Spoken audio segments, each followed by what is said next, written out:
বিসমিল্লাহির রহমানির রহিম। প্রিয় খামারি ভাইয়েরা, আপনারা যে গাভীটি দেখতে পাচ্ছেন, হঠাৎ করে আমরা দেখতে পারি এই গাভীটার পিছনের পায়ে রানের উপরে ফুলে রয়েছে। আমরা দেখার সাথে সাথেই আমাদের ডেয়ারি ফার্মের অভিজ্ঞ চিকিৎসক প্রিয় মুজিবুর রহমান স্যারকে আমাদের খামারে আমন্ত্রণ জানালে স্যার আসেন। স্যার এসে দেখতে পারেন, গাভীটাকে দেখতে পারেন যে এর ভিতরে পয়জন রয়েছে। স্যার আমাকে সার্জিক্যাল ব্লেড, বায়োডিন এবং ডাক্তারের যে গজ কাপড় সেটা আনতে বলল। আনার পরে স্যার এই গাভীটার ওই ক্ষত স্থানটা কেটে দিলে যে জিনিসটা দেখতে পেলাম, অনেক পয়জন বের হলো। আমাদের যে খামারের যে কর্মচারী ও চাপ দিয়ে পয়জন বের করে পরিষ্কার করে দিল।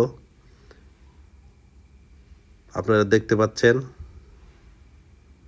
অনেক পয়জন বের হয়েছে। পয়জন বের হওয়ার পর আমার কাছে মনে হলো গাভীটা অনেক আরাম পেয়েছে। স্যার তারপরও আবারও ব্লেড দিয়ে ভিতরে আরও গভীর ক্ষত করে দিলেন, জানি ভিতরে পয়জন না থাকতে পারে আর। স্যার অত্যন্ত ভালো একজন মানুষ এবং অনেক ভালো একটা ট্রিটমেন্ট দিয়েছেন।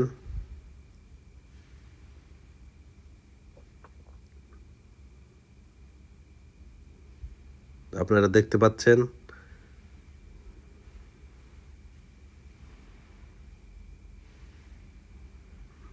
পাচ্ছেন ব্লাড, পচা যে ব্লাড, নষ্ট ব্লাড বের হচ্ছে।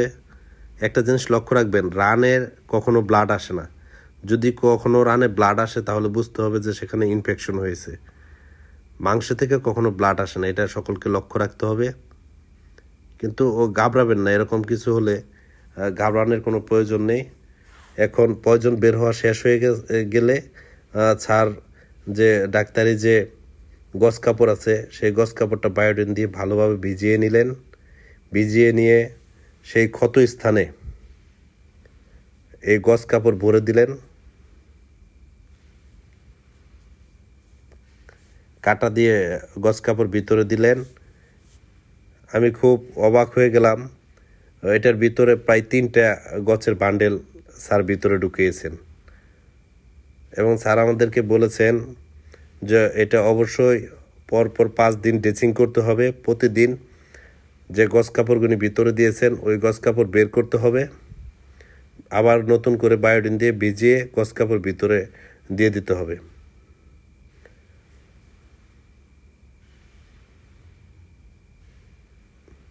দেখতে পাচ্ছেন যে গজ কাপড় ভিজানো হচ্ছে।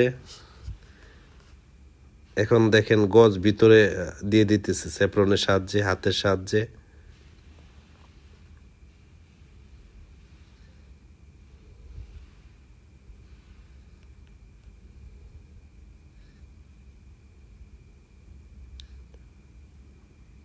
যে কোনো জিনিসই যত্ন করলে খুব দ্রুত সুস্থ হয়ে যায়। স্যার আমাদেরকে পরামর্শ দিলেন খামারটি অবশ্যই পরিষ্কার পরিচ্ছন্ন রাখতে হবে। সাথে সাথে স্যার আমাদেরকে এই গাভীটার জন্য ট্রিটমেন্ট লিখে দিয়েছেন। প্রথমে রেনাটা কোম্পানির 15 ml এবং সাথে দিয়েছেন রিভিক্সন 2 গ্রামের, প্রতিদিন 3টি করে। সাথে আরও দিয়েছেন ফেনাসিট বিটস কোম্পানির 20 ml করে। আশা করি আমাদের গাভীটি এই স্যারের ট্রিটমেন্টের দ্বারা আল্লাহর রহমতে সুস্থ হয়ে যাবে। আপনারা সকলে আমাদের খামারের জন্য দোয়া করেন, স্যারের জন্য দোয়া করেন, আমাদের খামারের উন্নতির জন্য দোয়া করেন। আল্লাহ তাআলা সকলকে ভালো রাখুক। আল্লাহ হাফেজ। আসসালামু আলাইকুম।